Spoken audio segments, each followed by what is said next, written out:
Pakita ko lang din sa inyo dito yung mga ibang pwede nyong magamit na ATM and Wi-Fi. So meron dito Japan SIM and Wi-Fi. Dito naman may ATM na rin. Then if you need currency exchange, meron din dito right after ng paglabas ng email. Tapos meron din dito ang Wi-Fi rental box.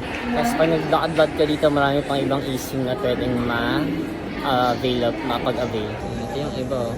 Tapos iba yung puro Wi-Fi SIM. Tapos may nakita kami ditong vending machine ng mga SIMs. Tignan natin yung mga presyo kung maganda yung bargain din.